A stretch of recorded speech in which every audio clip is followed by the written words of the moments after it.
Só uma resposta aqui, porque eu perguntei a uma pessoa do Flamengo se tinha novidade sobre Hugo Souza, lembrando que o Hugo Souza está emprestado ao Corinthians, titular absoluto, valorizado no mercado da bola, Grupo City de olho nele, e o Corinthians tem até o dia 30, ou seja, 9 dias para exercer a opção de compra. Até o momento, nenhuma novidade, o jogador continua sendo atleta do Flamengo, emprestado ao Corinthians. Outro assunto que eu quero abordar aqui é a entrevista coletiva do técnico Felipe Luiz. Que entrevista coletiva sensacional. Vários pontos abordados, rápida, mas ele em nenhum momento foge das perguntas, pelo contrário. Elogiando a garotada, elogiando o Matheus Gonçalves, explicou por que não começou com o Matheus Gonçalves, já pensando na estratégia durante o jogo, por conta das características do jogador. Elogiou o Guilherme, que a gente já vai falar sobre ele. Falou dos treinos desses dois jogadores, por que esses dois jogadores ganharam oportunidade.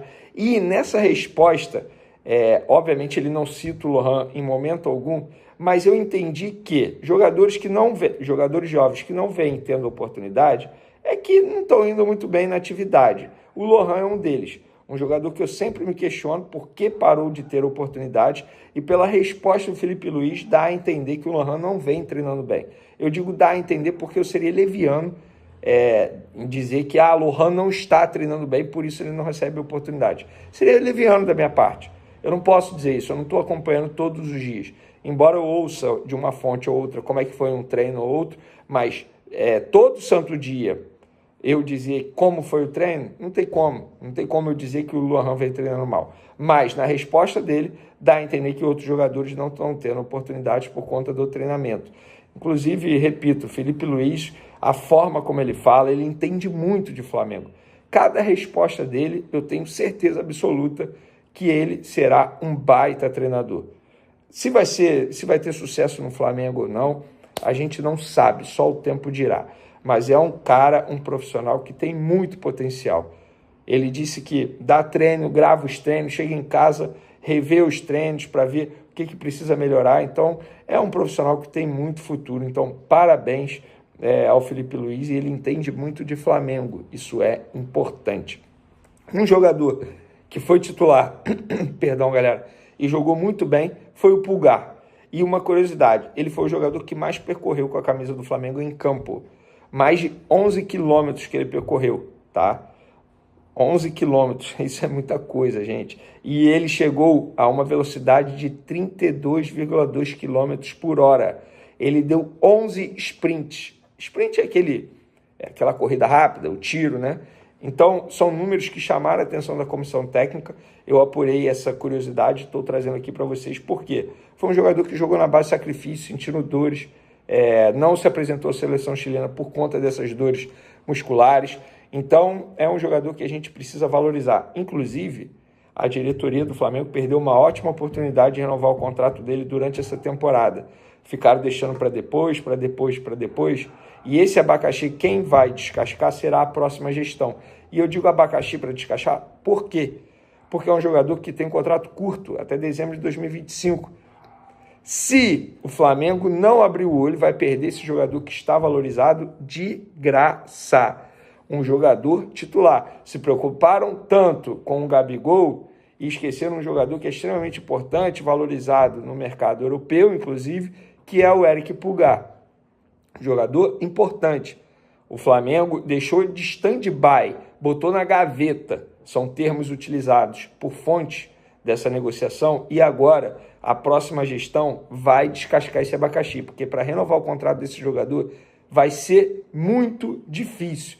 O Flamengo vai ter que gastar um dinheiro pesado. Poderia ter renovado no começo da temporada, mas ficaram deixando para depois, tá aí. Agora, a ver em 2025 o que vai acontecer. E por falar na vitória do Cuiabá, Guilherme foi o jogador que estreou, meia do Sub-20, tem 18 anos, estreou no time profissional e estreou marcando gol. Mostrou que tem estrela, óbvio, competência também, porque ele não estava ali por acaso, é leitura de jogo. Então, mas quem é Guilherme? Muita gente me perguntou isso hoje nas ruas, da onde surgiu o Guilherme? E eu pedi ajuda ao Caio Silva, lá do perfil Flabase, inclusive abraço, Caio, tamo junto. O garoto entende muito de futebol de base. Eu gosto de acompanhar bastante, mas Não é nenhum demérito dizer que tem alguém especialista no assunto, que entende mais do que eu de cada jogador da categoria de base. E esse cara é o Caio Silva, e ele me explicou o seguinte, que o Guilherme chegou ao Flamengo em março de 2021, após passar um período na base do Azuris, lá do Paraná. Chegou para reforçar a equipe sub-15 na época, porém chegou para atuar como segundo volante. Essa posição de meio atacante ele foi aprimorando já no Flamengo.